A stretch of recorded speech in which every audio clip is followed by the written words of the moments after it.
Hello, everybody, and welcome in to the Penny Bloom podcast. Today, we continue our comic book movie journey through film with Iron Man 3. It was released on May 3rd, 2013. It was written by Drew Pearce and Shane Black and directed by Shane Black. I am Colton Robertson. I'm joined by Joseph George. What's up, homie? Oh, what up, what up? Always a pleasure to be here. Oh, and it's always a pleasure to have you. And back to conclude the trilogy which he begun, KBZ Kyler Barnett. What is up, fam? Not much. Ready to get talking about it. Oh, dude, I know you're excited for this one. Yeah, no. The first time we talked about it, I didn't even know how passionate, like sneaky passionate I was about it. And then like once we started clicking on it, it was just like, oh, I can really start letting this thing go. Okay. And that was what, 6 years or something, 5 years like ago 6 now. Years ago. 4 years ago, which 4 years does ago. not feel good. No. That's too long. Yeah, that was 4 years. That kills me. That got almost to the day. Like it was early January. Dude, yeah, freaky about it. That's wild. Yeah, man. How you feeling about Iron Man 3 fresh off of this viewing? I mean, like I said, I liked this movie when I watched it and talked about it a long time ago, and I ain't no love lost for it. I mean, I just think the quality of shot is just, these are the three most recent Marvel movies I've watched. I haven't watched anything else in between viewing. I guess I watched Loki amongst this, but I mean, as far as movie wise, these are the last three I've watched. And so it's been really cool to see like I guess technology and just the quality of film making and stuff in the third in comparison is just kind of ridiculous. And I just feel like this movie does so much to accentuate the best things about like why people love Iron Man, I guess. I mean, RDJ is so synonymous with that character. It's no secret. That's the biggest thing that everyone talks about is just how like it doesn't feel like he's even putting on a front. Like you almost just believe that he could just be followed around and this is what you're watching. And so I felt like he really got to flex his muscles more in this movie than any of the others. And yeah, I mean, just super high quality. There's the depth of work he was able to put on display, and the story I felt like just kind of it hits with me. Oh, dude, I'm with you. I still regard this very much so as my favorite Iron Man movie, as I did prior to this watch. I love Robert Downey Jr. in this on a whole other level than he's been previously. I've already loved him, and I've grown to appreciate him as Tony Stark even more through this project.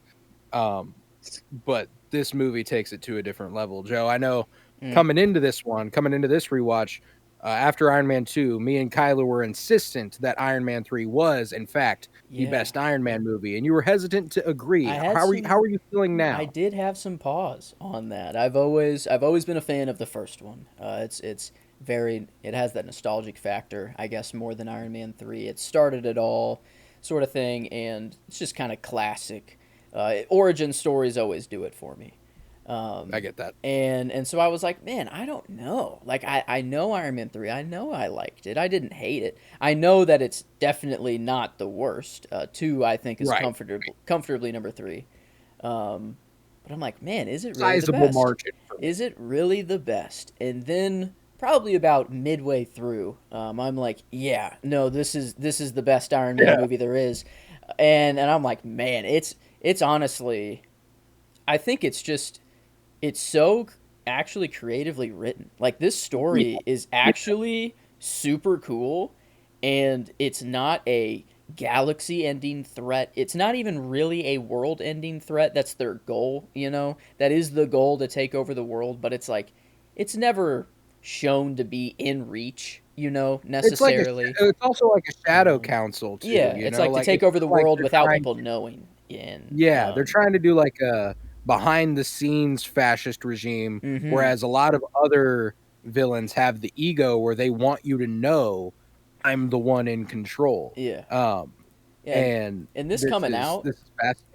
In 2013, and then having the Mandarin show up as the villain, you're like, oh, that is easily the villain of the movie. Like, your first watch, you were like, that's the villain, that is the bad guy. I think the twist of it being Killian eventually, like, actually kind of is really cool on first watch. And then, knowing that going into it on rewatch, it's still really cool. And, like, it's still really cool to follow and watch Tony go through everything and reveal kind of that twist that the Mandarin is just an actor and not actually Oh, doing any of these killings or anything. there's an excellent choice by Ben Kingsley. Love Ben Kingsley, by the way. Huge Ben Kingsley fan.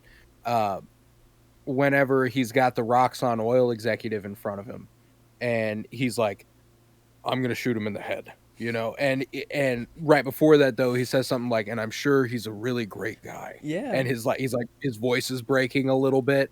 Um, I love the ambiguity to the Mandarin that Killian has concocted, where uh, you have a brown man with a American Southern accent, donned in Chinese iconography, um, throwing all this stuff for a loop. Um, so you can't really pin down what what his cause Yeah. is, like why all It's he all of them is in one. anti-America, It's every you know? stereotype you can think rolled into one, sort of Yeah. thing. Is like it just kind of has to be.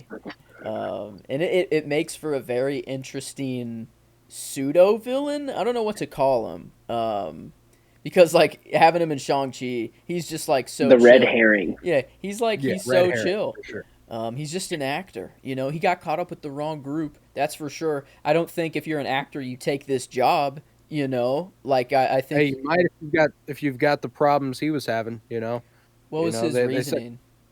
substance abuse. He was Oh, suffering from dude, substance how abuse. meta was Um, that? How And they offered, and so they offered to get you off them. They offered to give no, you they more. offered me more. Okay, that was the only part where it kind of went the other direction. But I actually like it. Really felt like a Robert Downey Jr. sort of conversation, like a real life conversation that they're having. Is like I was an actor, I was down, I was abusing drugs. Like Robert Downey Jr. not being good, and then he's concluding his Iron Man trilogy now, being on top of the world, sort of thing, and like it felt kind of like he's dealing with PTSD in the movie, dealing with anxiety attacks, and then like to have that thrown in there, it felt like it was kind of like a roundabout I hadn't way considered that. of being Yeah, like, yeah, no, that's look to what happened, like look at where RDJ, or like look where he is now, and where he was before Iron Man 1. bro. Just Marvel, what if?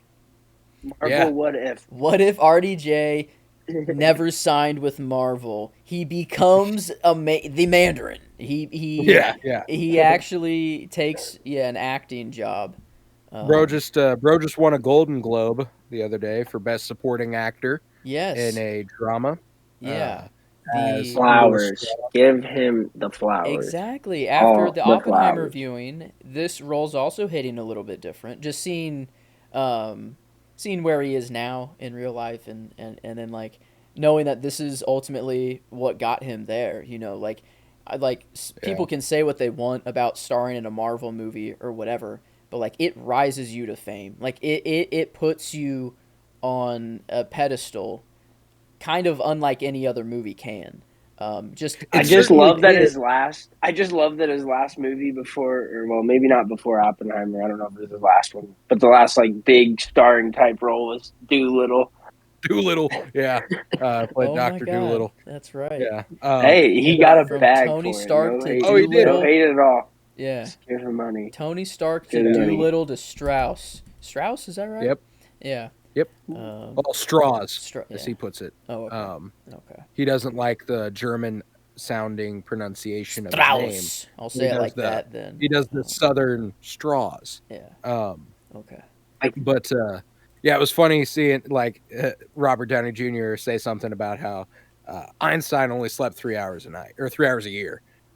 That's true. And then thinking about how like him and Oppenheimer fucking despising Albert Einstein and stuff. Hilarious. It's not obviously Yeah. it's Idolizing funny him to in see. one role and Yeah. absolutely just being jealous, kind of basically, of him in the other. I don't know if it was hatred of Einstein, more so of Yeah, I don't know, some hatred weird. of Oppenheimer for Yeah, sure, yeah. but yeah.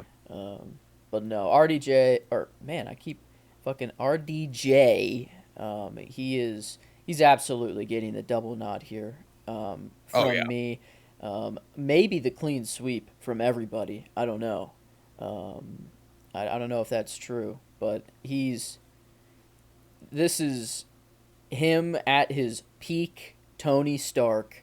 I guess he does do great in the further Avengers movies and such. I'll say this. I think what sticks out to me so much about Tony in this movie, and just kind of why, like, kind of digging into why it resonates and clicks so much, and just I like it. It receives so well with me.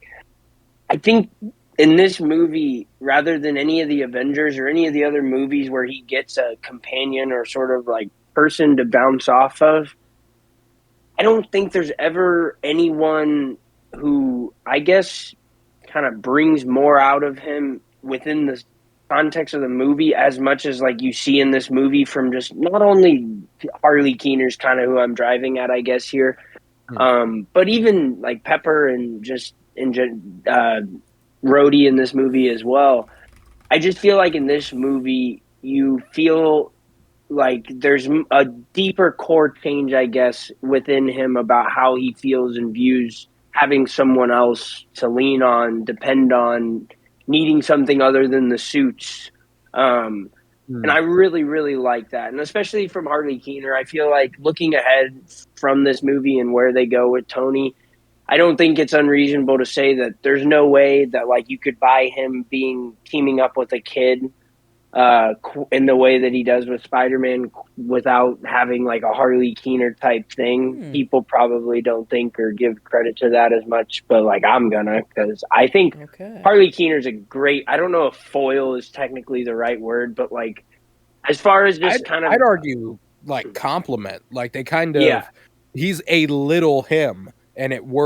it works on every level. And and I obviously think it I think foil is also a decent word for it because because that's he's why they being kind of yeah no why they exactly get yeah that's that why they get down together, but that's why they butt heads, like no Yeah. I just really love that Hmm. dynamic, specifically that one in this movie, and I just think that to me is what kind of makes like I don't know, it just brought out so much great. When I think of some of those moments where we're talking about like RDJ's acting and RDJ's performance and just how he's kind of commanding that role in the screen in those moments, I feel like a lot of them are connected to Harley in that like kind of first slash middle third of the movie. Mm-hmm. He's just so on it in those moments with him, and like the bounce and range. This movie's so fast paced Yeah. in a way. It doesn't feel like they rush through anything, but the pacing of it, just because of how RDJ acts and delivers in this movie, like the range of emotion he displays so quickly and just how quickly he's bouncing around. You can feel that like Yeah. frantic type in the brain or the, scramble he's kind of in his head right now. Um, you know, Mm-hmm. I guess kind of similar to the type of way that you feel when you watch what's the Adam Sandler Sad Brothers movie, Uncut Gems. Just Gems, like the yeah. general just panic and unease, like Hmm. not necessarily to that magnitude, of course. No, It's no, but nowhere like near that, well, but like the you can pacing certainly and how that feel feels.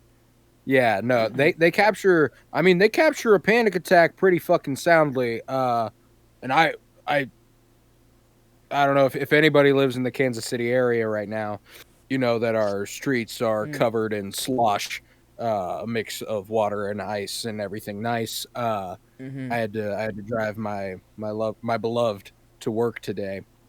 Yeah. Um, and we got there and I just had like I have terrible driving anxiety and it's the worst in this weather. So, I had a massive panic attack when we got there, Mm. and I was like, the only thing that got me through it was be like, "This is awfully Tony Stark coded of me," like, maybe we're not completely different, Hmm.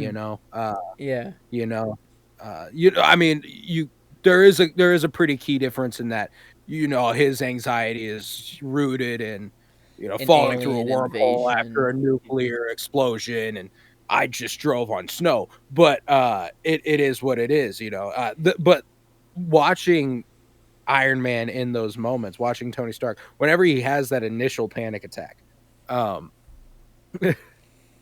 and the kid, how'd you get out of the wormhole? that Children of the Corn ass kid being like, Was this supposed to be what the kid really said, or just Tony's panic attack taking a like changing That's reality a bit? question. Like what really happened I've there? wondered the same thing, and I don't really know the answer because when you think about Harley Keener was actually just saying those things to him. He was just letting them fly. I don't believe that Tony imagined that. There But ain't no way. oh, no. why Harley did was the really kid just going, grab and "Hey man, how whisper is it? though? You don't want to talk about it? Oh well, aliens and stuff. Why Yeah, I was wouldn't it want to so, talk about it why either. You didn't find Nuke on your back? Holy cow! What if you had why dropped was it, it man? so Like, weird oh my though? god! Why didn't he just say it like a kid? He said it like a I kid from think The Shining, coming to kill you. Like it was to I'd be willing to induce. bet that the way that, because the music drops out, he's whispering. I'd be willing to bet it's him keying in on what this child Yeah, has to say, as opposed to the child actually being all creepy about it. yeah. Yeah, I love he just steps outside, gets in his suit, and he's like, check everything, Check the heart. check everything, the heart, the brain, what is it? And he's like, So I yeah, got poisoned. you're good, yeah, poison. He's like, no, yeah, I just believe you had a massive panic attack. He's like, me? He's like, me? There's no way. I'm Tony Stark. What is that about? And then like literally whenever he finally goes to sleep with Pepper for a night, and he's having PTSD dreams about New York. His bots come to like save him because they think he's in danger because his heart rate is elevated and he is having a panic attack. So his bots think he's in danger. So they think that Pepper is a threat or something is going on. Right. And then whenever after he wakes up, he's like, "Oh, it's not supposed to happen. That's not supposed to happen. They're not calibrated for that. It's because he just does not think that he would have this in his sleep. He's so like arrogant in himself, or so like self-confident, I guess. I don't know. No, I don't know what the word is there, but like he's just so in I don't know denial. that, like, Um, denial is probably the correct way to go about it. I remember when I first started having panic attacks, and I did not know what the fuck they were. Like, I was like, what the fuck is happening to me? And whenever it does get defined as mental illness, you kind of go, what? Like, me? Like, for real? Like, I don't have that much shit going on, like, I'm not like I said earlier, I'm not fucking falling through wormholes with aliens invading and stuff, hey, but like, you don't have an Iron Man suit surrounding your body in a car on slick roads with a bunch of other 2,000 plus pound vehicles moving. There's a lot of danger in that. Like oh, absolutely. that's Deathland out there. It is possible. We are yeah. actually every time you drive, you are risking your life. You are trusting that every single other person on the road just drives normally. Does it ever hit you No, that yeah, like no, it in does. a highway, It if does. you just 100% went, it does. if you just one little oop of the wheel going 60 miles an hour, you're done, and then probably a bunch of other cars behind you. Like it's crazy how much power I say this all the like time. out there. I think of it in a little different angle, but just the sheer fact of how quality we as a society are at driving as safely as we do, considering It's how kind of nuts. poor general Mm-hmm. just for you can think of it from any angle. It's There are incredible that there 16-year-olds is out not there. just 15. nonstop accidents There's all the time, 15-year always. olds out there. Think about us at 15. We were trusted with that. Imagine having an Iron Man suit. Dude, I would actually start World War III if I had an Iron Man suit. There's no way. Like, I mean, I would do something stupid enough to start a war, like, it'd be over. Possible.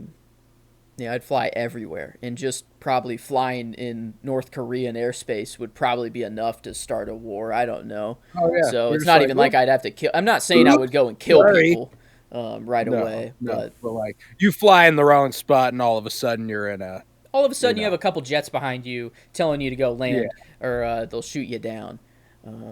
It's never you, man. Yeah. Well, hey, at least that's you how wouldn't it be in the goes. Iron, That's the at least thing. you wouldn't be in the Iron Patriot suit. None of the action. There's not like really any crazy action in this. Like he does fight a few helicopters, that is for sure. But like even that, he's not really doing it. We're gonna have to dive into why we get to that moment, because I think there's never been a cleaner insight into just the mental fragility of just human beings as a whole. Because this man was wild enough to call out a terrorist organization, say, "Here's my address, pull up." You won't. Oh, buddy, Fuck with me. They will. You know they will. Was it not public information before? I mean, I don't know that it's probably public information. It's the probably party he threw there, dude. It's The probably not parties he's public thrown information, but there you could reasonably probably deduce that it is. That's a hell of a chance to You take. don't think Hate to actually pull Killian up or the this terrorist 1081. organization knew where Iron Man Tony Stark lived It's not before the he fact said it? that they didn't already know where he was. It's the fact that he invited them to fight him. Okay, and then so they had to keep up their image and Exactly. So they had to go. Okay, Exactly. Okay, fair enough. Yeah, no, it's not like they're like, I just love that we found him. No, it's. I love how confident he is as he says it, and then by the time he gets home, he's like, "Hey, Pepper, listen, yeah, wait, what the hell are you doing here too? God, you guys gotta go. Are we still at Ding Dong? Come on, I threatened a terrorist." She throws her bags. Yeah. Pepper's already gone. She's packing her bags. She just that's how she enters the scene, is her bags first falling over the railing, and then somehow his ex can just walk, or ex his quote unquote friend Maya colleague can walk Not a up fan. right up to his door. Boo no that problem. woman. Boo. Oh no, I love Maya. No, she's pretty Big sick. Maya fan. I'm Pretty cool. sick. I'm cool with Maya. The Pepper. No, the I mean Pepper move obviously was shady, but he does. No, I mean like she does he some does a shady part. shit in this movie, man. She's working with Aldrich Killian, and obviously she tries to stop Aldrich Killian at multiple points. There's all sorts of trivia about this. Maya Hansen was originally supposed to be the villain of this movie, instead of Guy Pearce's Aldrich Killian. But was it going to be a triple twist? Or it was going to be not the Mandarin, it goes to Killian, and it's not actually Aldrich Killian, Pratt. it goes to Maya. Aldrich Killian would not have been in the movie. Yeah. Okay. Yeah, it would have been basically the same. I don't know what the story would have been, but she was originally conceptualized as the villain, but the pussy ass CEO of Marvel at the time, Perlmutter, was not a fan of women in general. So he didn't think that action figures for Maya would fly off the shelves because Aldrich Killian ones. Yes. Absolutely. Yeah. That's kind of where my head's at about it all right there. I mean, like, he's probably right in the sales department, but like even then, introducing but Aldrich Killian ones didn't fly off the shelves. Yeah, that's I'd say neither of them really would fly off the shelves. It's not really a villain to market the movie. The movie's marketed by Tony, and by Iron Man. And Iron Patriot and all the different fucking suits. Extremis Pepper, if you wanted. Extremis Pepper. Fucking Igor. I don't even know if that's an action figure. It'd be stupid as fuck of them not to have. That was dope. Gave him a name. It was sick. A lot of suits. That dude was tinkering like crazy. That dude all day. But all this to say that with Maya Hansen, I'm more a fan of Rebecca Hall, the actress, than I am the character. She was in The Prestige. She's fantastic. That just clicked. I knew it. During the whole movie, I'm like, what is it? What do I know you as? Why? Where are you from? God, dude. It clicked for me a couple seconds ago, and it felt really good.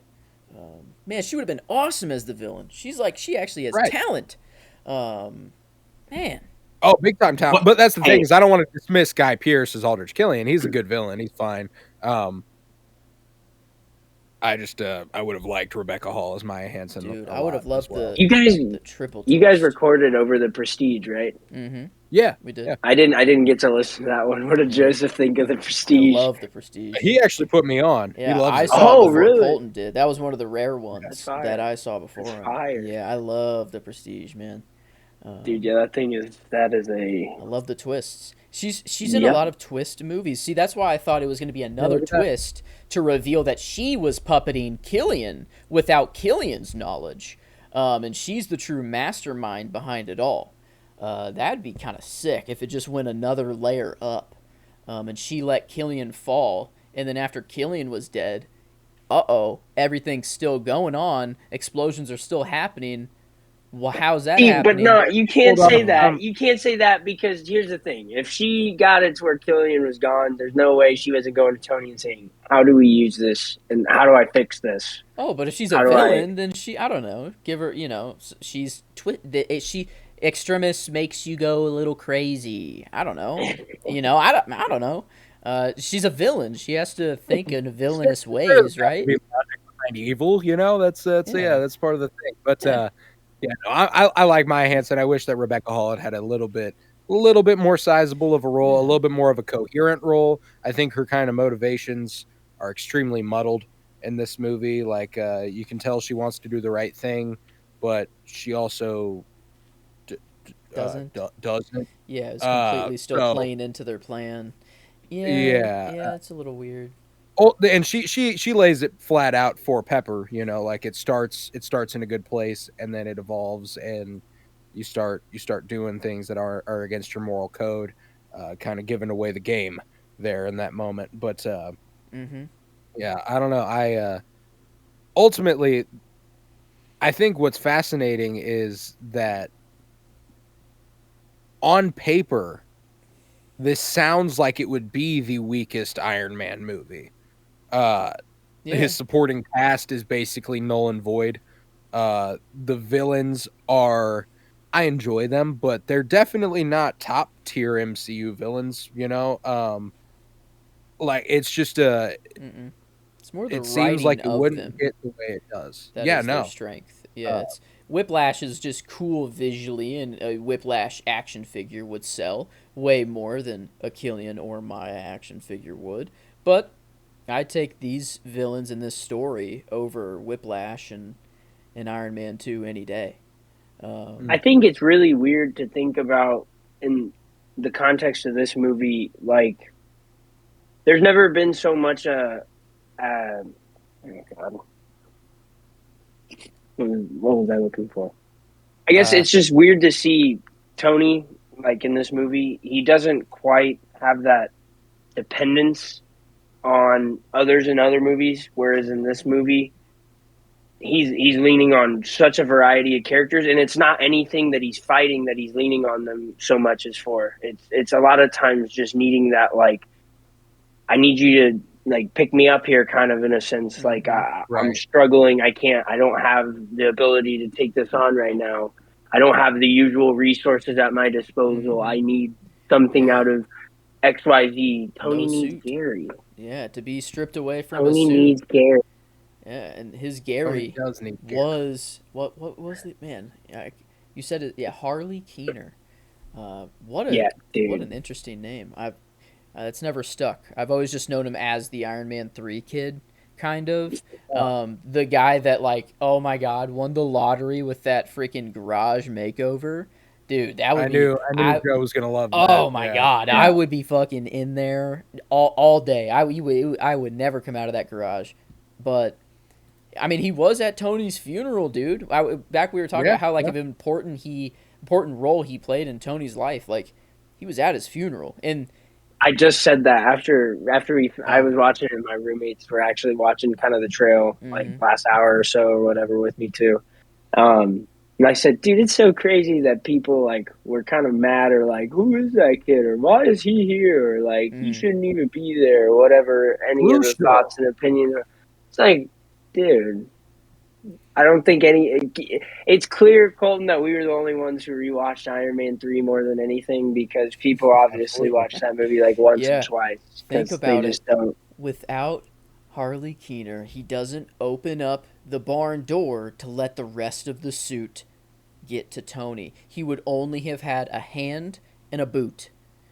Without Harley Keener, none of that. That suit's Without not Harley charged. Keener, he wouldn't have had any of the shit. Yeah, the suit's not Harley Keener fixed charged. all of it. Yeah, so I mean, this dude, Harley's pretty important. crucial. He's Also, and I mean, like, let's talk about the fact that Tony might never have fucking kids if he doesn't meet Harley. that's true. Yeah. You know? Yeah, the idea of kids definitely scare him, but when he was just forced to be with one, he realized like how fun like being a father could be, you know. Dads leave. It's whatever. Nothing to cry. Nothing to be a pussy about. Which happens deadly. So you're gonna leave me in the? I'm cold. I'm so cold, Tony. He's like, yep, that's exactly what I'm gonna do. See you later. Get the suit charged. I knew that. You know why? Because we're connected. Yeah. Oh, that's what it was. Oh my god, dude, he's so good. Like RDJ is just freaking. His one-liners are at an all-time high in Iron Man 3. Oh, like yeah. he has hit this role so perfectly, and it's You could almost name his autobiography that. Right. what?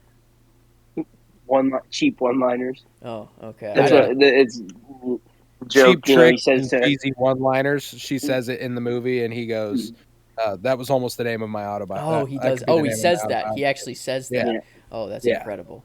My favorite. That's one of his one-liners. One of my favorite one-liners actually comes from Maya. It might be my line. It's very quick, but it's more of the reaction Tony has. It's whenever she's strolling up in the house, and Tony says like, "Please don't tell me there's a 12-year-old waiting in the car for me." And Maya goes, "He's 13," and Tony goes, like he physically like he jumps and he is like so scared for like a millisecond, and then he realizes it's a joke.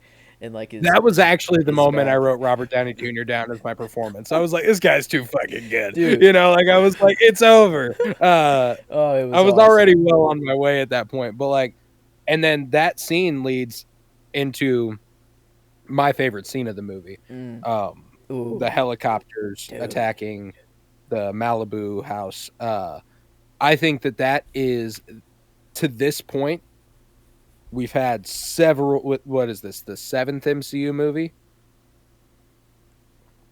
Washes every action sequence before it. I think. I don't think it's close. I think this this point in the MCU is the best action sequence in the MCU. Yeah. I think there's a lot of moments in there that just lend so well to that. Just doing things in that moment, like the camera angles. Sometimes they slow down in certain moments and. Yeah. You know, just the magnitude, like they know when to kind of move to something really quick versus when there's something they want to kind of let linger and really build a moment or something. And it's that's just the thing is it's perfect. It's loaded with, it's loaded with character moments too, which is part of why it's one of my favorites and probably my favorite to this point is that like I love the way it kicks off where Maya's like, should we be worried about the missile heading for the house? I don't know if there's ever been a moment too in any of the movies prior, or at least in the first two. I can't think of one where he is out of the suit and possibly in any more imminent danger / peril than what he is in that moment. Oh yeah. Yeah. I mean, I guess you could argue like Whiplash on the racetrack, but that doesn't feel nearly the same. The magnitude certainly not. Like, and I think too, like. Here. It's crazy. Yeah, no, they do, and that's what I'm saying. Like some of those moments, they feel like between the slowdowns and then just the general action when they go to cut away and stuff, they like give you time to kind of sit with something if they really want you to, and then they move to the next. It's like kind of rare, I guess, in a fight scene to do some of the things they did. He's like suiting up, or like he's doing the little hand movement to call the suit, and like it's in slow motion. So like at first you think he's about to suit up. You know, but then like, oh no, it goes to Pepper. You know, it bypasses him. And specifically, too, is like it's just regular slow motion kind of in that moment. But there is something they do upon the impact where, like, I'm sure there's a term or a specific effect or a specific like type of camera, whatever it is, that achieves this effect. But like that moment where it's everything is incredibly still and like you can see the impact reaction, I guess, of everybody before like quite the impact is actually made, if that makes sense. Like, you see it in some movies, and I eat it up, I guess. I always think that shit's awesome, looks super cool. And that seems like kind of what they did here, which that hit for me. This is a very, very high quality action scene, absolutely, with that praise there. And the suit, oh, dude, like suit not being battle ready or combat ready, whatever. Yeah, so too. he has to be He's pretty much creative and yeah. like he takes out the he first destroys one. the helicopter with a fucking piano. That was sick. Dude. That is the coolest thing that has happened in any of these movies, That and was I mean sick. that. Yeah, just boosh. Just did he just kick it? Did he just like kick it with his legs? He kicked it, and he also activated the booster. Yeah, and it just okay. And then the number 2, he like peeled back because he couldn't shoot the missile, so he had to peel back, pull the missile out, chuck it by it, and then shoot it with his what are these called? His repulsor. Pulse. Pulse is in there. Arc. I don't fucking know. His hand bullets. His hand bullets. Yeah, his hand bullets. Brother's got the hand bullets. Oh, dude, that was sick. How did he take out the number 3? He did. Number 3 got it. Because that one had the plot armor in it. Couldn't get that one. Get his ass. That one had sunk little. One of the most insufferable pieces of shit. Like, somebody who, like, I don't know. This dude just feels so expendable from the moment you see him, and somehow he makes it so far into the movie, and it really infuriates me. It does make his death the best in the movie, though. 100% agreed, but that guy sucks, man. What does he say? Get up from that, or you like, son of a bitch. Yeah, get up from that, you son of a bitch. Like, I was like, just fuck yeah. Burns a hole the size of Kentucky in his fucking chest. Just like, yeah. That was sick. Well, this is when I wish. This is when I wish I had played the Walking Dead game, so I could, or I guess I don't need to have played the game. But there's a clip of some famous like reactor. I don't know, somebody on YouTube reacting, and it's the little girl is about to kill one of the characters in there. Like, you get to choose.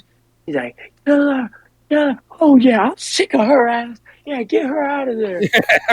That's precisely my reaction. Just like uproarious cheer. Just never been somebody who like you felt like from the moment he stepped foot on the screen deserved to just go. Like, deserved. One of my favorite things about that moment too is that there are 13 people who are falling to their deaths at that very moment, and he's taking the time to murder this motherfucker first. That's how important it is. It's like, we got to get this fucker gone. Agreed. If he spent any more time at all in that plane, that last guy, that last dude, he was slapping against that water, dude. He was seconds away from you get him at 200 feet, 400 feet, something like that. Yeah, I mean, that is splat from that. Another example of Tony Stark depending on others, man. Just they lean into it so much. Just I love that scene. That's the thing about this one, is that all the exciting moments are also innovative. I feel like never been unique. Well, they. I think another thing too is you lean into so much of this about how kind of, Tony's dealing with all of these things, these mental issues, these things he can't see, panic attacks, all of these things, and that's keeping him in such a kind of low space. He's alone. He's isolated from everything that kind of gives him the confidence or feeling of safety. And so, like, to see in a moment like that where he rescues all those people, like, it's a very instant, like, gratification, just bright spot, like, positive moment where you can see in his reaction once he saves all the people, like, how happy it made him. Like, as corny as that is to say, like, it's such a easy, like, cheap, just like get off the edge of my seat, like, yeah, like, I'm with you, Tony. Like, I'm sitting there, I'm cheering too, man. Hell yeah! Like, that's a great fucking moment. I love immediately after him being like, all right, Jarvis, and just get fucking blown the fuck up. I was watching this with Emily. Mark 42 has just permanent, like, a karmic something in the universe, like a karmic debt in the universe forever for some reason. It's just gotten fucking wrecked time after time. But I was watching this with Emily, and apparently we'd never watched it all the way through together or anything. Because we got to that part and she went, "Wait, what the fuck?" she thought Tony just got blown the fuck up. And then they cut to him and she was like, "Oh, okay." Like audibly reacted, "Wait, what the fuck?" And it was too perfect. I was like, "Yep, that's exactly how I felt watching this for the first time." Like Yeah, I love. one of the things that I miss about the novelty the MCU once had for me is not knowing when stuff is. I've got that shit down now because of this project and stuff. Like there was a time whenever Pepper Potts falls into the fire where I was like, "Oh shit, is that the end of Pepper Potts?" Like at some point I was like, "Oh damn, those are stakes." Like they really killed her ass. And I see what you're I saying. Yeah, now just knowing she is in Infinity War, like yeah, and knowing she Homecoming makes and it out all of this this no stuff. problem. Yeah, I see. Um, Well, and that's the thing. And that's the thing is that like I don't expect that. Like it's not really a complaint. It's more a complaint about the modern MCU. I'm with the multiverse and stuff. I don't feel hardly any stakes ever. If they want to bring a character back, they can within minutes. Like it's just I think the other thing too is like it's another. been leaked. It's been leaked that they've thought about it and had serious talks with some of these actors, like Tony Stark, Robert Downey Jr., trying to get him. Like they've talked about bringing back characters that arguably should never be on the table. Like, Yeah. yes, to your point, like if they wanted to kill Pepper Potts in something and then bring her back, like they could always do that. But like Tony Stark's arc felt sacred. Like that doesn't feel like something you're supposed to truffle with. And now here we are. And Yeah. like it, you exactly like you said. Like now, and knowing they talked to him, like characters that you thought should never have ever been, entering the conversation again. Like now, it feels exactly like you said, stakeless, pretty much. I mean, it's Yeah, just no, not. it is what it is, like I think they're putting a lot of weight on you going, "Oh, well, it's a different version of that character. That version of the character is still dead," like but we've seen how that pays off with like Gamora. More, yeah. yeah, Like I like Guardians of the Galaxy Volume 3 a lot. It suffers a lot from the fact that Gamora is not Gamora. yep. Like Yeah, it's kind of a situation where they can do it. They can bring anyone back, which in theory is dollar signs and all good from Disney's perspective, and any actor can come back at any time for any project. Yes, but they don't stop to ask themselves if they even should in the first place. yeah, Like right. All right, especially Jeff Goldblum. especially yeah, I mean a little bit there. But hey, Little Jurassic Park. A little Jurassic P. hey, it's we that's what movies are all about. It's just capturing the time, capturing knowledge. Oh yeah. It's just Oh a yeah. different form of a book. Dude, Knowledge. I this is one of my favorite action comedies ever. It's a brilliant genre, the action comedy, when it's done well. When it's not done well, it's insufferable, but when it is done well, it's wonderful. And Shane Black has a knack for it, unlike a lot of guys. His very next movie after this is another one of my favorite action comedies ever, The Nice Guys. Oh, Ryan wow, Gosling and Russell Crowe. He wow, snapped. He yeah, snapped. Yeah, Ah, bro hit dang! I forgot he had done that. I in a forgot he row had done there. that. And his That's movie yeah. prior to this was another one with RDJ and Val Kilmer called Kiss Kiss Bang Bang, which I've never watched, but I've heard is fucking outstanding. His yeah. last movie was one of the Predator reboots, which is shit apparently, but we don't have to talk about that. The first three though seem really solid. That's yeah. Val Kilmer and RDJ is enough to intrigue me. On that one, that does sound very interesting. I don't know. I think RDJ, just in general, has become just very intriguing to me, even more than he already has. to give credit. Sorry, Joe. No, you're Go all right. ahead. You're all right. I was just gonna say I've always loved Iron Man, but somehow RDJ is peaking even higher than he has before for me, which is I didn't think was possible. thought he was definitely past his peak. But Shane Black also wrote the Lethal Weapon movies and the Monster Squad, which is a personal favorite of mine. I love the Monster Squad, but like, got a fucking filmography on him. Dude has a knack for this shit. The Last Action Hero with Arnold Schwarzenegger also wrote that. So quite the career on Shane Black here. okay. But man, hard to top this. And if he did, it was with the Nice Guys. Yeah. To give credit to like some of the action in this movie, I think why I feel it just feels so fresh. There's so much non-suit action going on, and so much like there's not many of the suits are all different than what we've seen. They all have a specific kind of ability or quirk or whatever it is about them. So like everything feels fresh. One of my favorite moments, action wise, other than the one we mentioned earlier, was just like the way that's shot and stuff, just exquisite. But the whole kind of action sequence, it's not very much action per se, but it is, and it's something that when Tony's doing it, just he has his own flair. Just the clearing out of like the whole layer to get to Ben Kingsley, like with all the stuff he handcrafted from just Home Depot and stuff, like just again Harley coming in being like, you build shit, right? You're a mechanic. Build something, dude. He's like, oh, I love that. Oh, I just like seeing him work through all the guys, and he's got something for each one of them, man. He's just that quick feet and remember underrated. Avengers when Steve Rogers says, "Without the suit, what are you?" And it was at first a douchey comeback to say, billionaire, philanthropist, playboy, whatever. But look at him though. I think this is this. I love it, kind of like Spider-Man: Homecoming.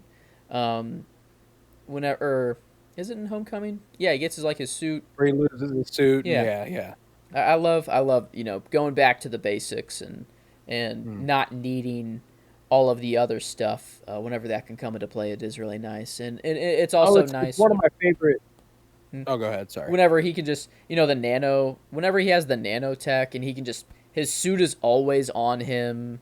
And it's not like, I don't know, he's never vulnerable. Like, and it makes sense for Tony to get to that point eventually. I'm not mad at that. But it is really nice to, when the suit needs to fly to him, or like, it's not just a simple press of the chest, and it, or like not even a press of the chest sometimes. It's a brain chip, and he just can think it to come out, sort of thing. No, yeah, man, the dude's the journey this character goes on is super compelling. You can tell he had a contract for a trilogy and a group movie. Yep. This whatever came after this was just a little cherry on top. This could have been the end. It was a really good send-off. I mean, like, he got the best send off of anybody in the MCU, arguably. Both times, probably. Like a great send-off here, getting the heart surgery, throwing his arc reactor off the cliff, and former site of his mansion. That's gotta live somewhere else. Gotta find a new house. That's for sure. Pretty sure they just move into Stark or Avengers Tower, right? Like, is that where he ends up living? That sounds right. This? I think that that sounds right. Up until they get the cabin after everyone flipped and stuff. But yeah, I don't know. I find myself thoroughly enjoying this movie when it comes to our comic book movie rankings. As far as what we have covered so far, we've got what was this, the 48th movie? That's how many I have on my list. Oh wait, checking this. The 49th. Yes, the 49th movie. Yes. It's I've got it at 5. Yeah. Got it top 5, only below The Dark Knight, Superman, Captain America: The First Avenger, and The Amazing Spider-Man. Okay. Wow, I have it exactly in the same place. It is 5 for me as well. It is below The Dark Knight, The Amazing Spider-Man, The First Spider-Man, and Superman. But beautiful. Above Mask of Phantasm, above Iron Man, above every Phase 1 movie. It is above. So yeah, they up. I'm glad they You didn't. are one of us. You Mhm. are one of us. One of us, one of us. Yeah. You are one of us. You are one of us. No, it's just that's how the movie is, though. I mean, Welcome to the hive, Joe. dude, You must cultivate this. it's just kind of factual almost. It's not even really opinionated. Like I can see a debate for 1 being better than 3, but even not really. Like I just think it comes down to the fact that like this is a take that like the common person probably doesn't share just because they probably don't rewatch this movie. mhm. Like, I mean, think Yeah. about what like your just general TV viewing. Like, oh, it's something's on.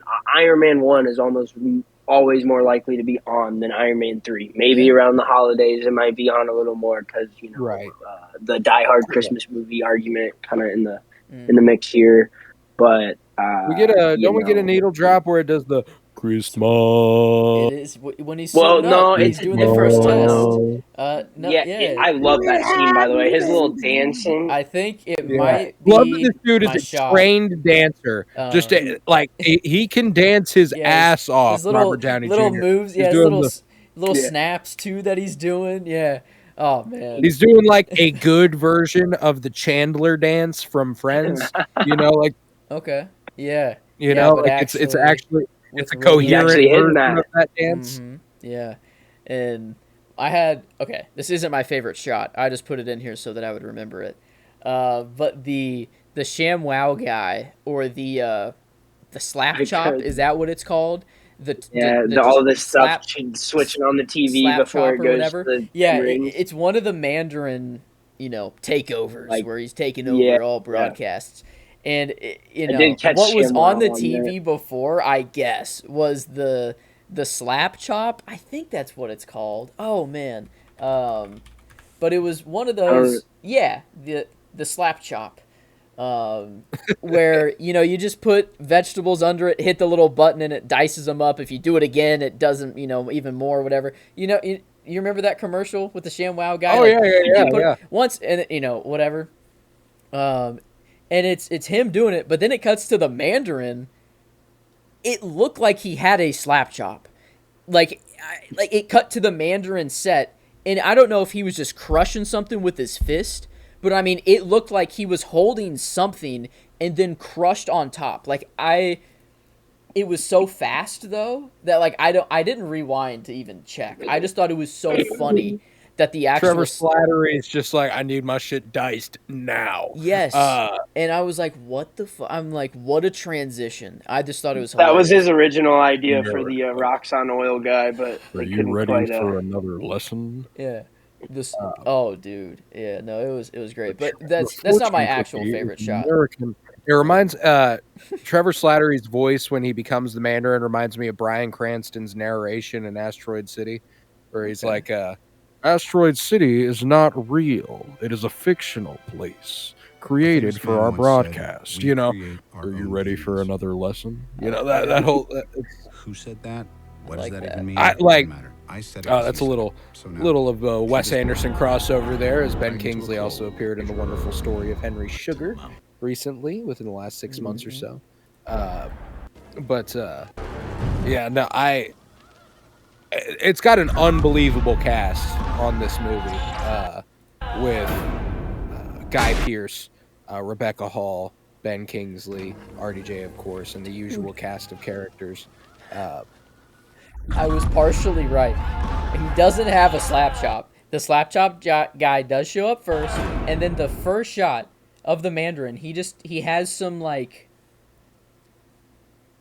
walnuts. I don't know. It's some food on a table, and he has this just kind of metal plate in his hand, and he just crushes the nuts. And then it goes into and then guns, and then normal Mandarin I'd be willing to stuff. bet it's a fortune cookie.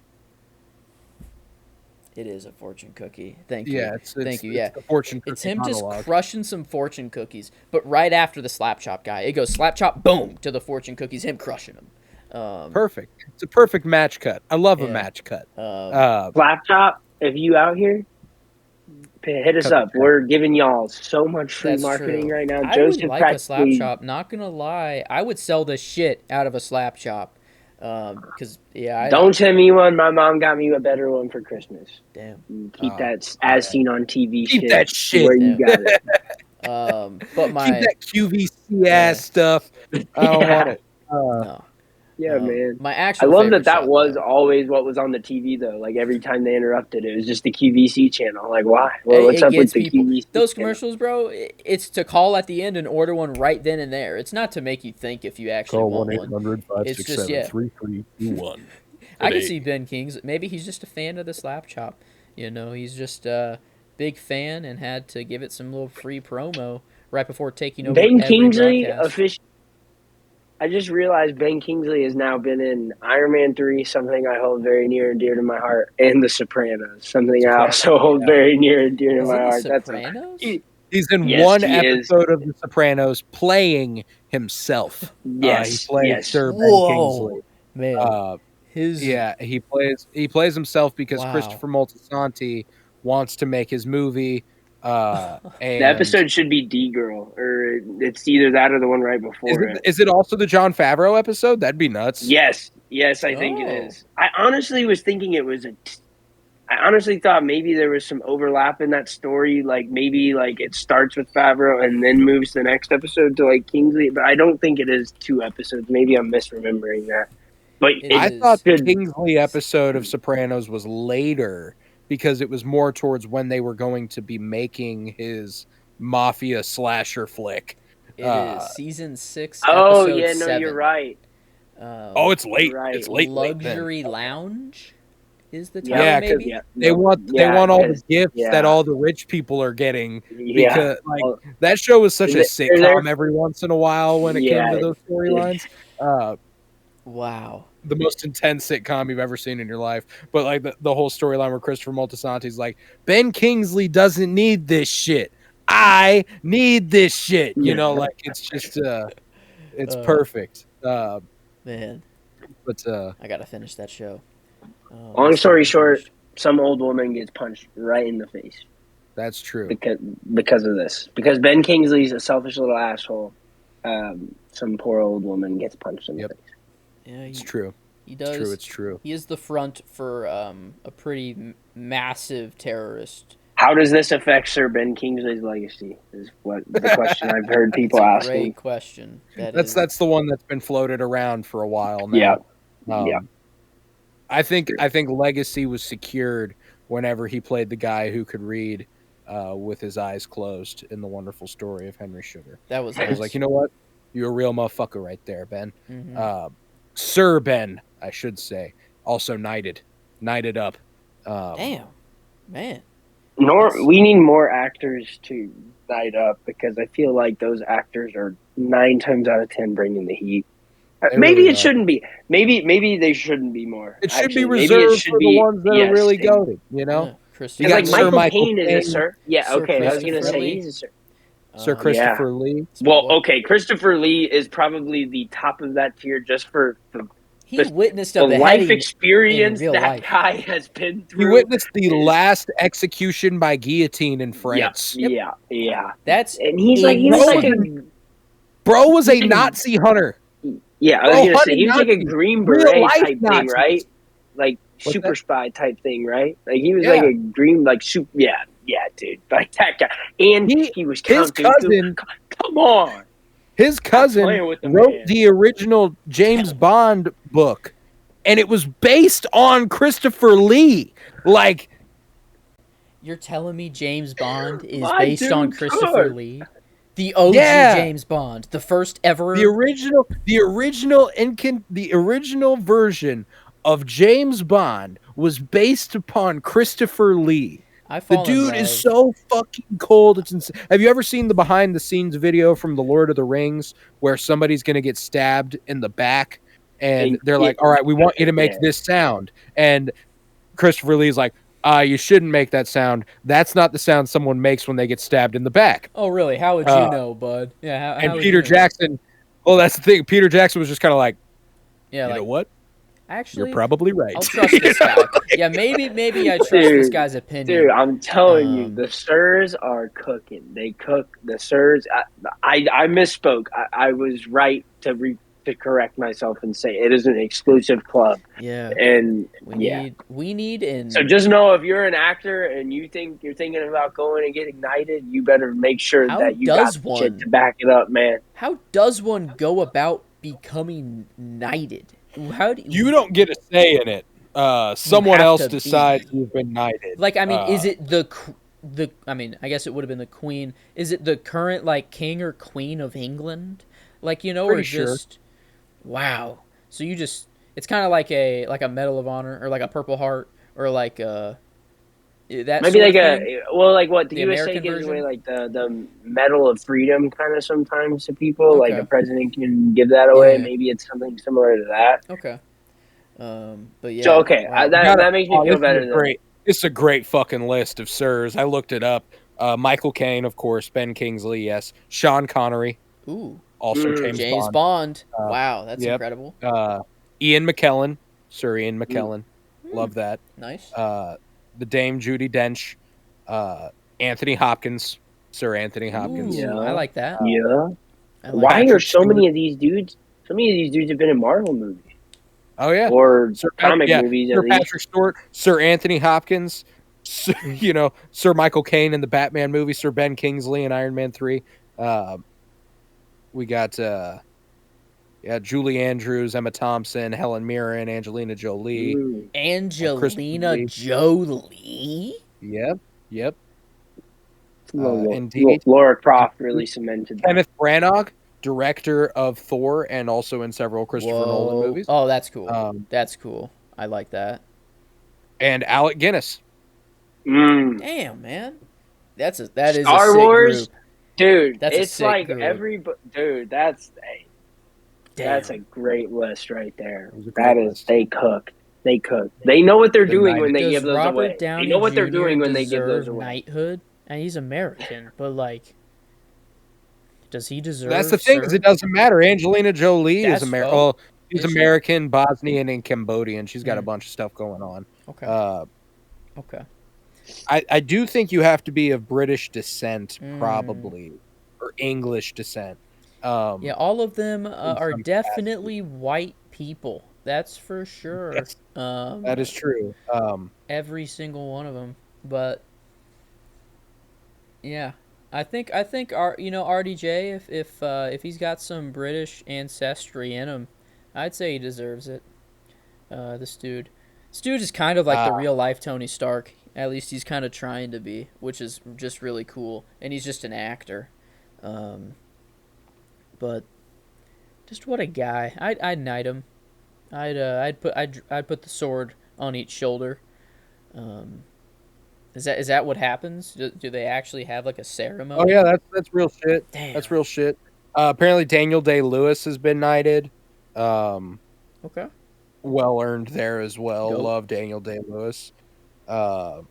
Christopher Lee. Mm-hmm. I was trying to Sam Neill, Jurassic Park. Jurassic P, baby. Okay. Coming back around. Yep. Yep. Life finds a way. Life finds a way. All right. We got a black man, Sidney Poitier. Let's go. That knighted. is at least we got one representing. He's representing a whole lot. He's got a lot on his shoulders. You're familiar with Mark Rylance. He's the dude who plays in Ready Player One. He's the guy who founded the company and created the video game and really all that. The master Knighted up. Okay. Sir Mark Rylance. Okay. Okay. Wow. I didn't know there were this many knighted actors out there. Yeah, I got it. It's a pretty cool. It's 83 actors have been knighted. And then I'm not sure how many actresses have been granted damehood. That is the woman equivalent of being knighted. Wow. That's why when I said the dame, I didn't realize that when I called her the Dame Judi Dench, that's her title because she was knighted. I didn't realize that. Okay, I've never always heard that either. known her as the Dame Judi Dench. So she's kind of just known as that. That's pretty fucking cold, if you ask me. That's incredible. Yeah, you saying that the OG James Bond is based on Christopher Lee. I didn't know that. I fall in love with Christopher Lee more and more every single day. That dude is actually just. We need a some sort of movie. I don't know. Just a auto or a A biopic biopic. Yeah, on Christopher Lee. that will inevitably happen. That dude has had too fucking epic a life for him to not have some sort of biopic eventually. Um, Man. regardless, um, quite the pivot. It was based around Ben Kingsley, who is in this movie, Yeah. so it was founded. Took a lot of different roads to get there, but we're back on Iron We're Man back 3. in there. We're We're back in there. back. You know, That was an awesome I tie back was there. I think it might have started from the slap chop, which was just did start from the it slap was just a throwaway thing I put in my favorites just to bring it up because I thought it was funny. It gave me a chuckle while I watched the movie. While My I laughed, yeah, gave me a chuckle while I laughed. that is usually how one chuckles or how one laughs. Typically, But no, my actual favorite shot is whenever the needle drops, it's Christmas music, he's doing his dancey dance, but it's whenever the mask is going in, it goes upside down and he does the, oh yeah, just the flip upside down and the superhero landing. I was like, I love a suit up, and I don't know, I did like that. Very unique. Oh, even, I don't know, the suit, everything was unique about this movie. Um, the the suit ups were all super cool. You thought that all of his suits were blown up in the whenever his house went down, but then it's like, oh no, we got like 30 of psych. them. Yeah, we got like 30 of them chilling. Yeah, I Just love in the that they cellar. like edge you the whole movie with like the complete lack of suits, and then they're like, "How about we give you more suits than you've ever fucking seen?" Here you That's like go. that's how they end the movie. You know, they're like, "Give them all the suits." You know, it's Yeah. perfect. They're building it up the whole fucking time. He Mm-hmm. what is Well, that? Mark Mark 42, 15. He looks like, down. It's the yeah. Mark 42. Yeah, and you're like, The oh, what was the last suit we saw? Like the Mark 5? I think, yeah, it was an older one. I don't know what mark it was, but I guess they never mention what mark it is in the Avengers. Uh, but regardless, like it's implied that since the Avengers, that's what he's been fucking doing yeah, because of his issues as a result of it. But yeah. He took a lesson from Whiplash, I guess. There, he was like, "Well, I don't have to be in every suit. I can make my own drones, and I have Jarvis." So it's kind of, this is a little Jarvis he even in loses action. Jarvis. Yeah, that's true. Don't He leave even me, loses buddy. Jarvis during He's this like, movie. "Don't leave me, He's truly buddy." alone. Oh Yeah. man, that was so sad. But to actually see Jarvis in action a little bit here, Yeah. Jarvis, target extreme heat signatures and take them out with extreme prejudice, or what, I don't know, whatever he said. It was kind of badass though. The way Right. he laid it down, I was like, "Damn, man, you could have just said." Well, it Target the is Christmas. extremist dudes, kill them. Take him to church. Yeah. Fucking love that delivery. Is that what he says? Oh, man. It is Christmas. Take him to church. God, he's so Fucking good. great. Fucking Yeah. great delivery. I actually ended up for my line not going with an RDJ one, which is kind of nuts considering how prevalent his lines are. I ended up going with Pepper Potts at the end of the movie where she like snaps out of her extremis rage. And she's ripped out the core of that fucking thing and blown Guy Pearce to hell. And then she looks back at him and she goes, "Oh, that was really violent." Fucking love that. I've always loved that delivery. I love Gwyneth Paltrow, and I just thought it's a perfect way to conclude this movie. And it leads to a fantastic conversation with them. Am I going to be okay? I feel like, Colton, you remember how we talked about the deleted scene or whatever from Iron Man 2 and how funny their dynamic is in that scene? I feel like this is that payoff finally, like, manifested, and we get it like 3 times in this, like, 10-minute span here. Yeah. You're dating me. You're never going to be okay. Yeah, like great. man, he's just, everything he says is incredible. So many one-liners there, but yeah, no, How long? I got a Maya line and a Pepper line. That's kind of interesting. Yeah, yeah. Kyler, do you have by chance a Rhodey line or a Not, I, let's no, see, I a do not. Killian line? Least likable Rhodey's ever been. Hot take. This movie. They just don't give It's him kind of a much. non-factor. I mean, it's Yeah. just, like Well, I have a reason. the only kind of funny thing was like, all right, give me a suit, and he's just ready. He's like, all right, where's my suit? I'm ready. And he's like, you don't have that. I've yeah. got like trackers in my arms and shit. Like, I've got stuff going on. One of the things that's played for laughs in this movie that I don't absolutely love from just an optics perspective, is the part whenever Rhodey gets a call from Tony while he's holding a bunch of Pakistani civilians at gunpoint. Okay. Like, oh yeah, that's a bad look, Rhodey. It is where they off-put the signal to be like, oh, this is where it's coming from. Da da da da da. I'm sure the U.S. government has never misread intel from Middle Eastern sources and done anything too brash or certain. Are they trying but to like tell one us? of them even like give him shit for his password, and he pulls another gun out and points it at them, and it's like, bruh, yes. I wonder how close they were with deciding that, because his password ended up being War Machine Rock 68. Come on. He was Dude, born had in to have originally been 1968, guys. 69. He Come was on. born in 1968. That's all it means, okay? It's all. Dude. Okay. Is he actually? That sound. Was he I actually? don't know. That kind of. I I mean, don't he'd know. be like. 45. 50. Yeah. I guess That's about right. I would guess he's could mid-40s in this. Don Cheadle. Would I look up when was Don Cheadle born, or when was?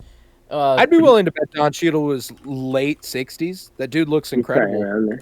Yeah. Don Cheadle was born in '64, Kansas City, Look at that. Missouri. I didn't know that. Our boy. Damn. Yeah, Don Cheadle, Kansas City, born and bred, Let's baby. go. 64. So yeah, they totally wanted to do 69, but then the studio said no, and they're a bunch of pussies because come on. No, they we draw were the in line. second How grade long? laughing at 69, dude. 69 was the funniest shit, and we didn't even know why. We were just laughing at it because, yeah, funny number. That's my favorite number ever. But no. I will never forget. I have a memory where someone said something about 69, and Michael, who has been on this podcast several times before, for the Spider-Man movies and the Captain America movie and Incredible Hulk and Batman Forever, several very recurring guests. We were in a car coming home from like a bonfire, and someone said something about 69, and we all burst out laughing. And his mom goes, "Do y'all even know what the fuck that means?" And all of us just kind of looked around like, no, like it just children, man. Yeah. It kills me. Whatever's supposed to be funny will be funny. Farts. Tell me. In 69, I think will always be funny until the day I die. Oh yeah, my dad giggles every time he hears that number. Yeah, it's just how it is. It's just kind of part of life. Farts definitely. 69 I can get tired of, but a fart, come on, man. That's the funniest shit of all time. I don't know. I don't know why, dude. I'm just such a kid. But tell me how. Maybe you guys are smarter than I am. How long was it before you realized that those weren't that rabbit's tits? Tits. I guess I've never thought of it as a rabbit's tits.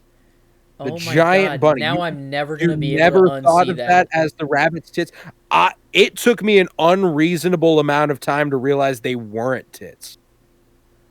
I did not. I've never thought of them as tits in the first place I at all. But now that you say it, I don't think I'm ever going to be able to unsee it. I think perhaps a Freudian association on my part there with the breasts. I don't know. Hey, I mean, now that you say it, I mean, it does seem pretty obvious now. I don't know what it was. Don't know why. for the longest fucking, and I never even questioned it. I thought that's why Pepper didn't like the fucking bunny. Yeah. Oh, I'm looking at it now, dude. Oh my god. I mean, it really does look like it. I mean, they're a little saggy, if so. They're a little oblong and pointed outwards, but I mean, Nah. yeah. I mean, okay, it does certainly not Tit it up. look. Yeah, Tit it up.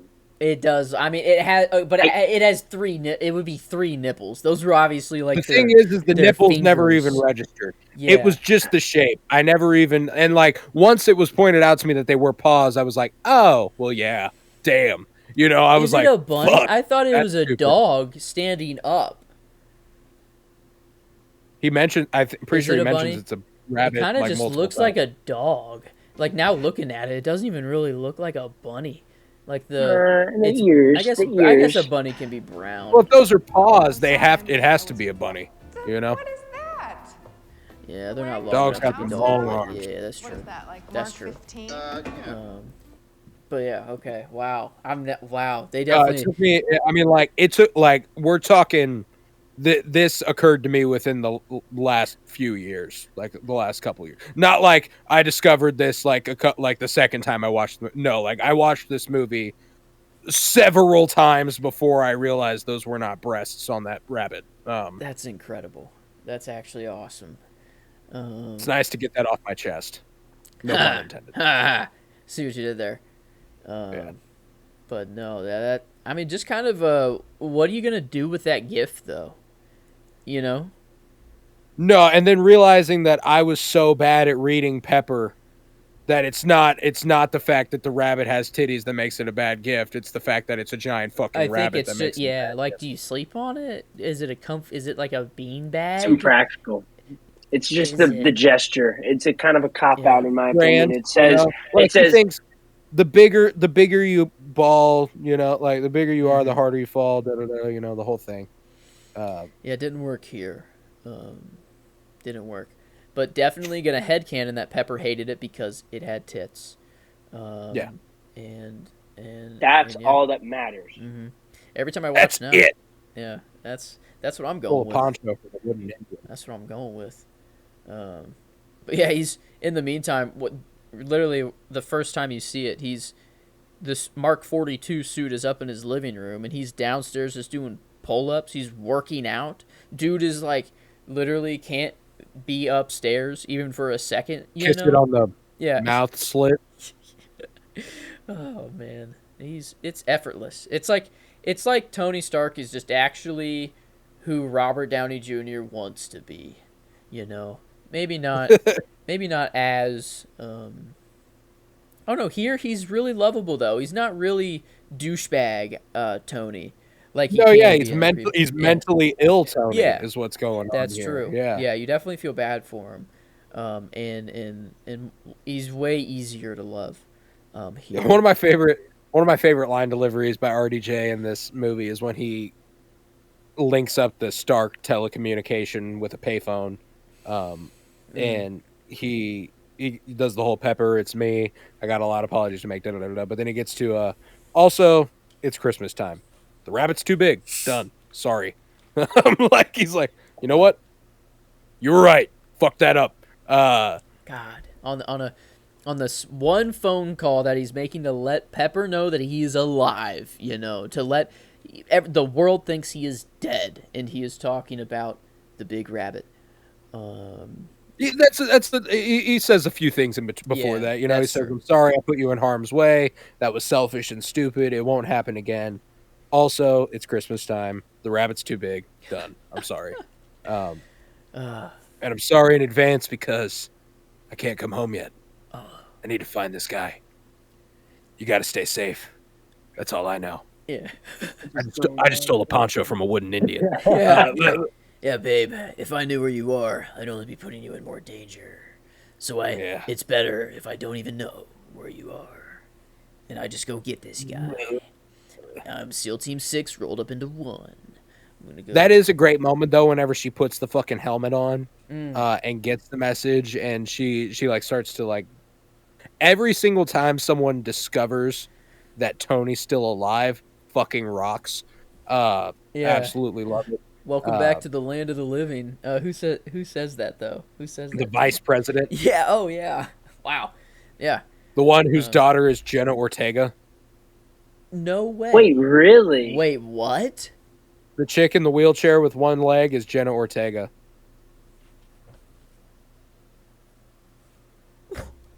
What? What? Yeah, What? yeah. Oh yeah, no, that is 100% I guess she's Jenna It's Ortega. 2013. So Very yeah. young Jenna Ortega. Wow. Little baby Jenna Ortega. Yeah, yeah. Wow, that's what the hell? This movie is weird. I don't It's know got a lot why. going on. It's just got it's got a lot of just insane revelations stuff. that are coming from it. Maybe, dude, this movie's too on the nose. Maybe maybe it's not extremis, but like, holy shit, what if this is actually what happened in the real world? Like There all you this go. war shit. Go We for it. think the war. Keep going. Yeah, I should stop there. Yeah, If I no, want a just job get in the future. Get on it.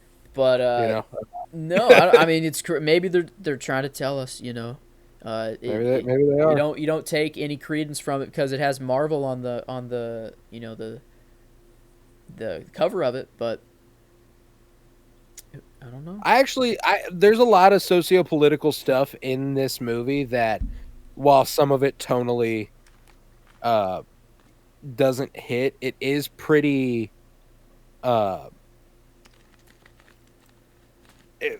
whereas I think that the first Iron Man and the second Iron Man did a lot to kind of propagandize the American military. That moment that I talked about earlier that's played for laughs, with Rhodey pointing a bunch of guns at Pakistani civilians. I guess it might just be me, but like I perceive that as a negative thing, like a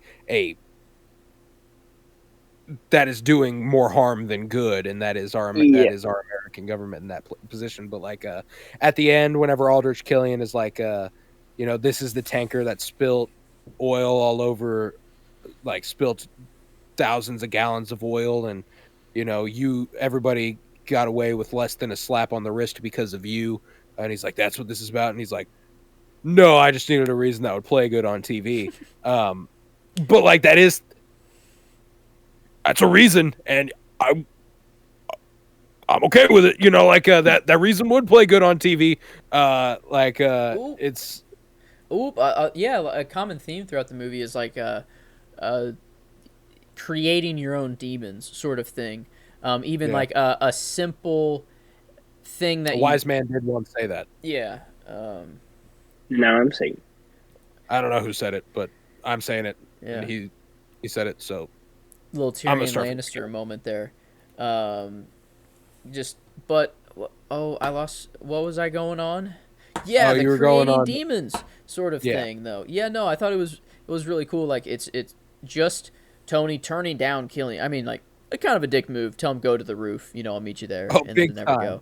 go. It very much a dick move, but he never knew that this would start a villain arc of a dude that could potentially take over the planet. No way he thought that. And then the vice president, that not, doing not or pardoning all these people. I don't know what he did to get everyone off or whatever, or what happened in this case, whatever, but like creating his own demon there, killing, just very a cool kind of concept there. Just like even the smallest amount of bad that you do can create a butterfly effect that can lead to something much larger. So yeah, I don't know. It's very just creatively written. I don't know. That's one thing that I was blown away by while watching this. Was just like, man, what a creative and unique, and totally glad that they didn't go overboard and think that they had to like one up themselves. Like after the Avengers, we're coming off, an alien invasion. Thanos has just been, kind of siege dropped. Like all of these crazy things are coming into MCU. But then they're like, no, we're gonna take his suit away. We're gonna put him in, the cold in the middle of nowhere.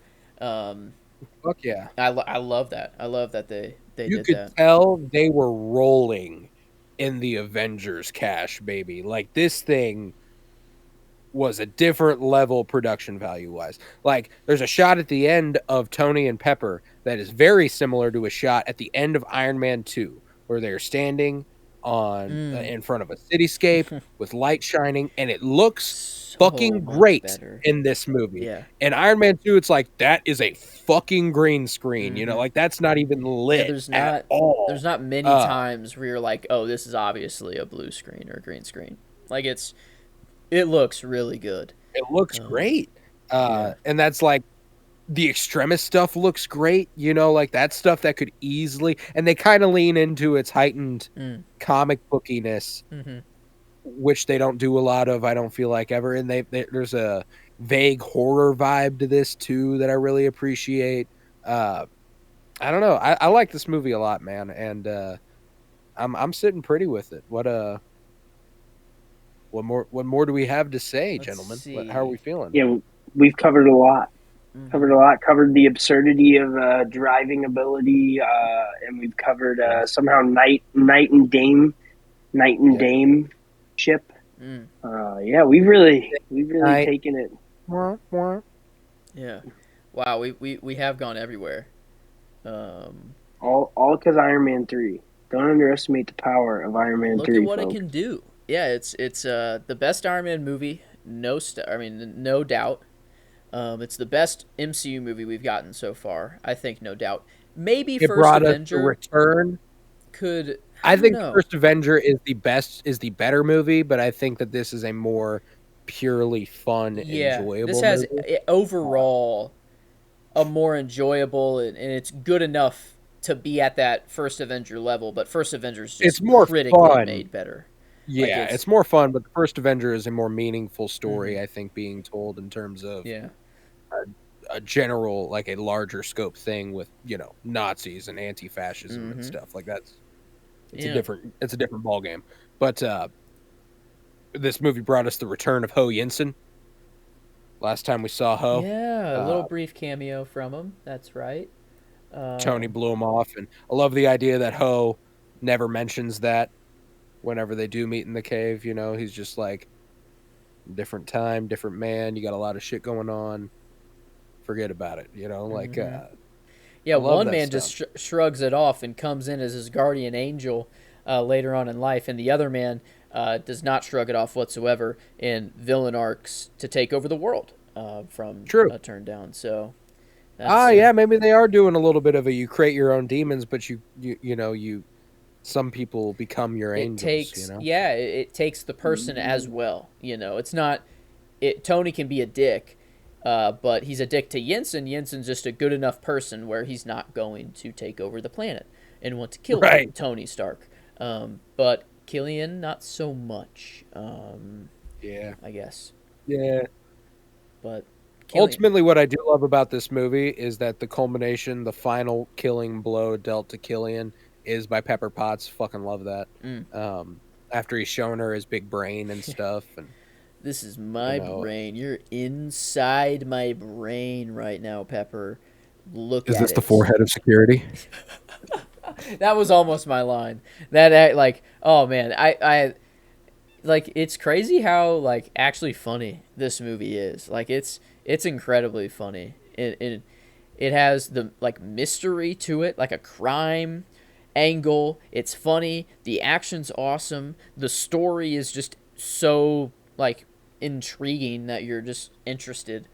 Anyways, I don't know. It's an incredible mix up of a bunch of different genres, and it just worked. Oh yeah, it worked so. One of my favorite implications about Trevor Slattery in this movie is that he is a method actor. Like when he showed up on set, he was hooded up and he sat down, and they were like, "Everyone, shut up unless you want to get shot in the face." No eye contact. No one looked him in the eye. How the master gets. Yeah. They call him the master. You know how the master gets.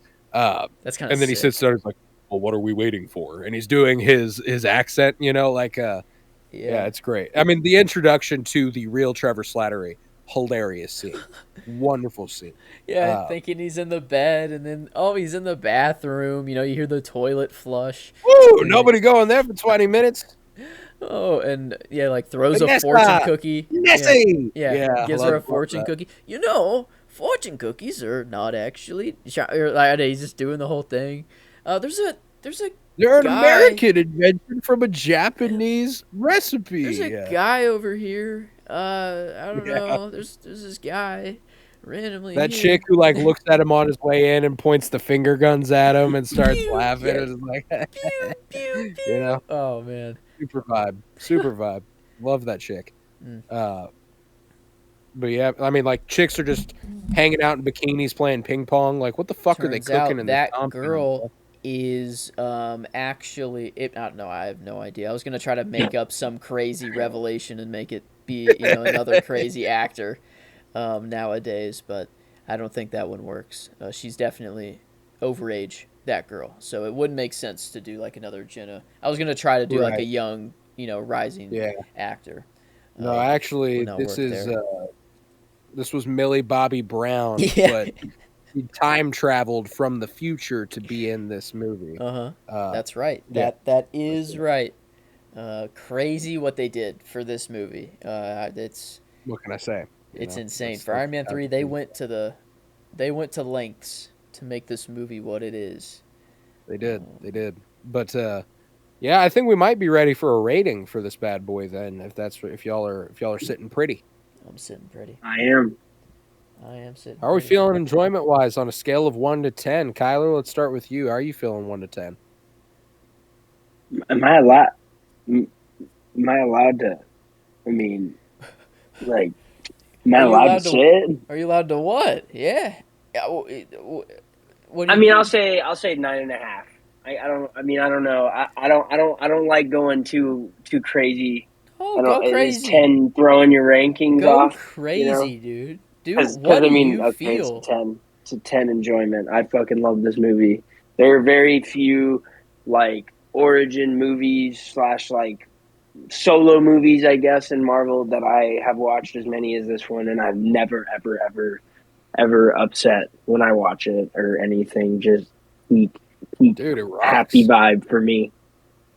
Yeah, no, It's also my this favorite character. I've said this before, but that's my favorite character. Mm-hmm. So, I mean, when a movie does it as well as with him, and just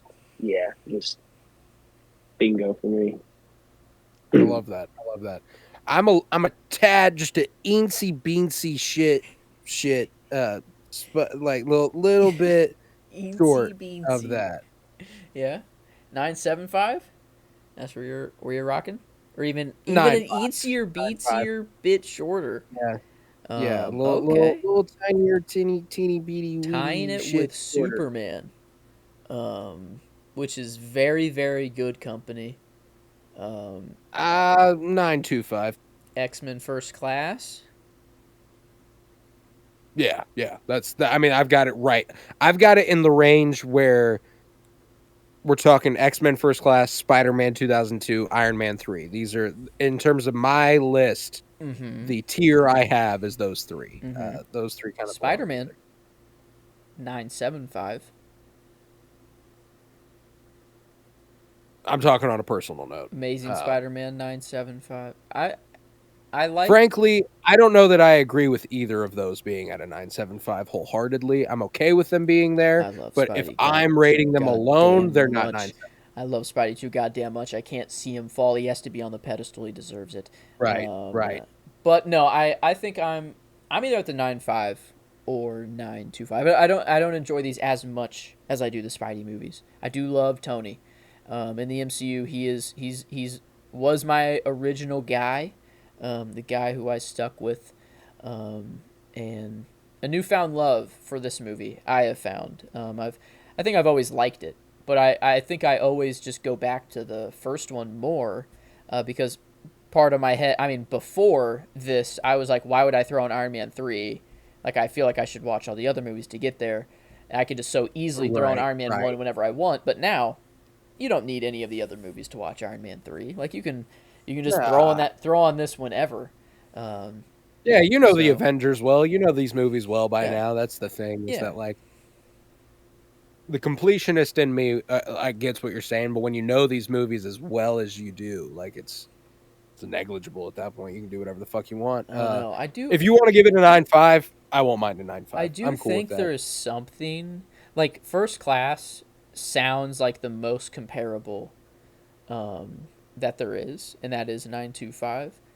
But First Class doesn't get me to laugh as much as this, or First Class doesn't get me to be like, oh, that was very cleverly written there. Like that was like really really cool what they did there. No, That it there didn't is a feel much more basic um, element to it. This is this I'm is with it. unique. I'll throw it. I have it above it, so like I'm cool with the 9.5. I just hesitate to be like, yeah, that's Superman levels. But I like think it for kind of me, again, is. Like Superman's a 10. So that's the other thing, is that like we ultimately have to come to a agreement on this, as opposed to, one of us getting. I mean, Yeah. one of us can. Okay, how spearhead about it, we but frame it like this? Iron Man 1, Tyler just surmised the shit and makes it a 10. that is a possibility. You do have Sumais.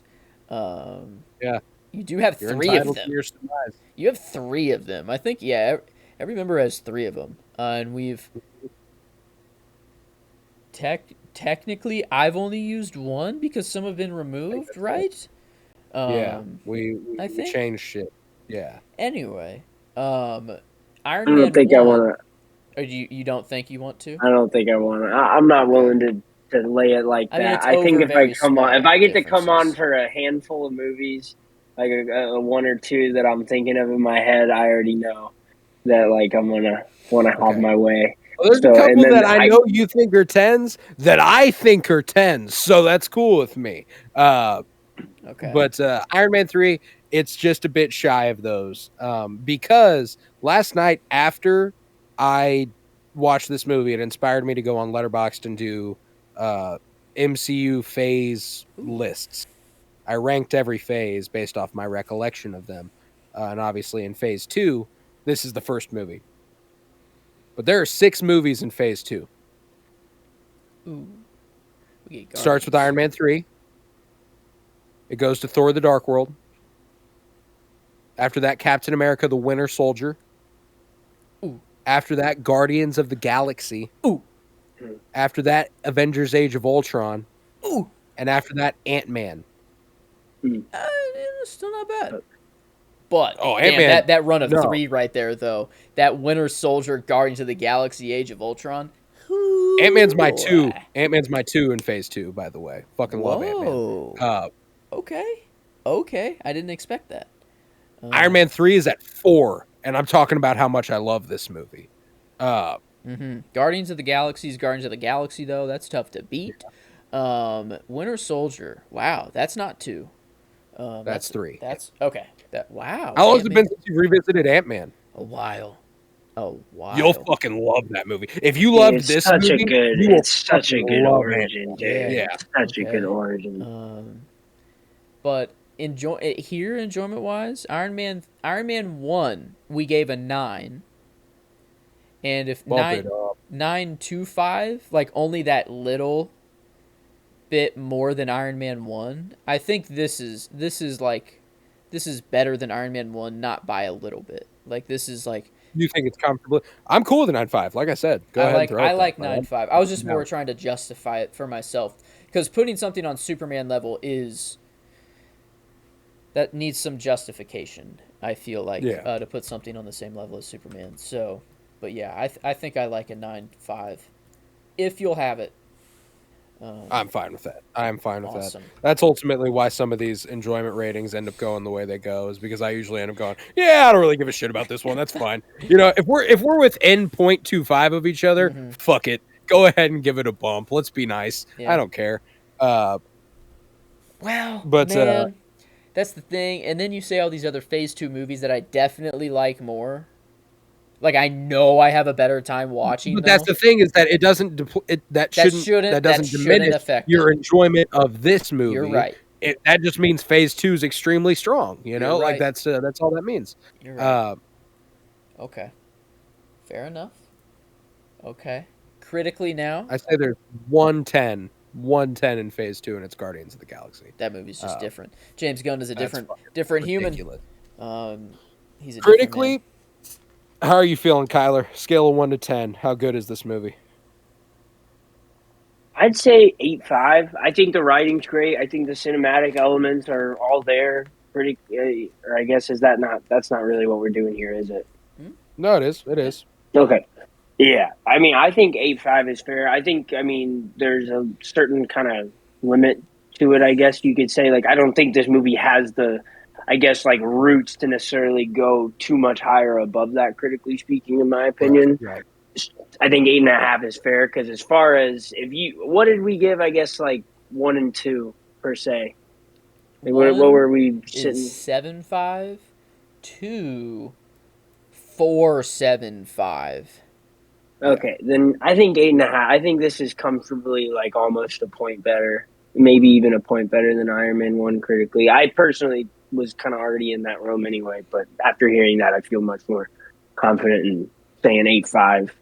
I think that's I don't mind that. I don't mind that. I'm a little south of that. And ultimately with Kyler's gut, where it would have taken him with our skewing, it would come out to a 9 out of 10, a 90% of for a movie. So that's pretty fucking solid. That'd be pretty solid. Mm-hmm. That'd be in second place overall for us, only below The Dark Knight. Oh. Yes. Oh, he said, oh.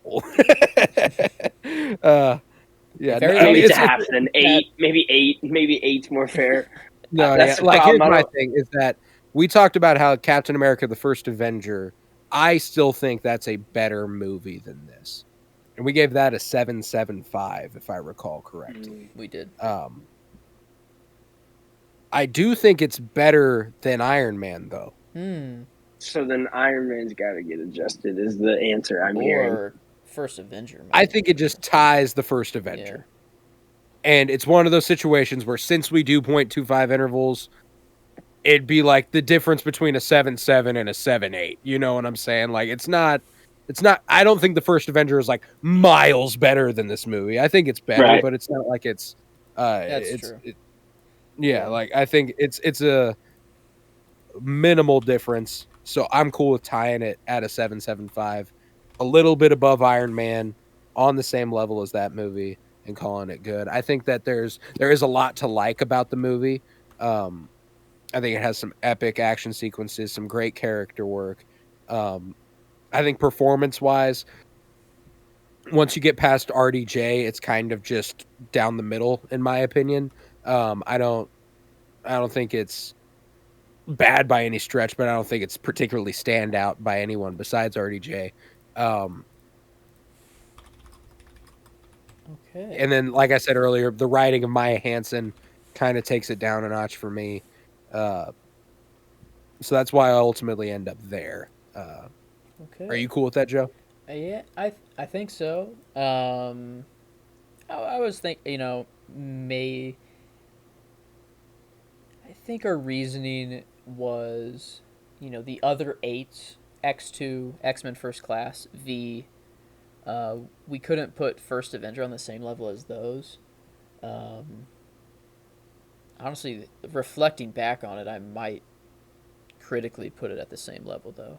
Like, I think I might want to keep Iron Man 3 at a 7.75, but bump First Avenger up to an 8. I find this agreeable, so if you want to go ahead and do that, I don't mind that. Okay. Awesome. Well, keeping Iron Man 3 there at a 7.75 would give the average to an 8.33, which would place it at 8th place overall, right below First Class and Mask of Phantasm, but above V for Vendetta, X2, and First Avenger. Well, First Avenger might actually change a little bit, I guess. See what that 8 does. It would be an 8.42, which would be above this. So it would tie First Class, but be right above Iron Man 3.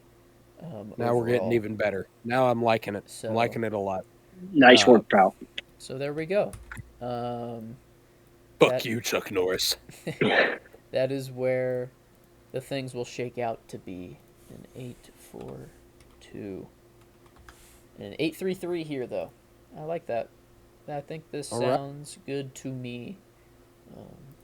All right, then with that, we will conclude this episode of the Penny Bloom Podcast. If you would, head to patreon.com/pennybloom_pod, where you'll find over 50 hours of exclusive content, all sorts of book reviews, comic book reviews, movie reviews, and the like. For $3 a month, you can support this podcast financially, which is huge because it costs me money, and I don't make any off of it unless it's over there.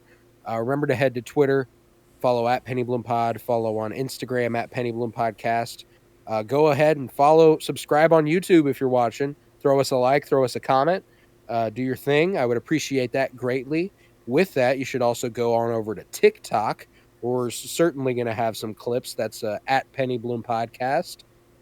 Generally look for Penny Bloom Pod, and we'll be there. Mm-hmm. But yeah, remember to leave a 5-star rate and review wherever you might be listening. Download, leave a like, whatever you may need to do. I would appreciate it dearly. Let's see. Come on back next week. We continue our Game of Thrones rewatch. Winter is Blooming with season 7, episode 2 next Monday. And then we continue our comic book movie journey on Wednesday and Friday with Man of Steel and the Wolverine. And Man of Steel is going to be episode 500 for us. So crazy. we're fucking up there. Banners. Crazy. We're hanging banners out here at the Penny Bloom Podcast, folks. True. 5 years and It's 500 episodes. We're coming Yep, up coming on up on 5 years. Yeah, Yeah, crazy. it's going to be crazy. But Man of Steel is going to be our last DC movie for some time, as February is a Marvel month. There are no DC movies in February. It's Marvel straight gas in it for a while there. Yeah, Batman versus Superman is the next one, and that's March 8th, the second week of March. There you go. Wow, that's nuts. Yeah. There we go. With that, I was Colton Robertson. I was joined by Joseph George. Thank you very much, homie. Oh, thank you for having me. It's always a pleasure to be here. Oh, and it's always a pleasure to have you. And thank you very much, KBZ Kyler Barnett. Hey, no problem. Absolutely even. Absolutely. Remember, peace, love, and bloom. And you walked right into this one. I've dated hotter chicks than you.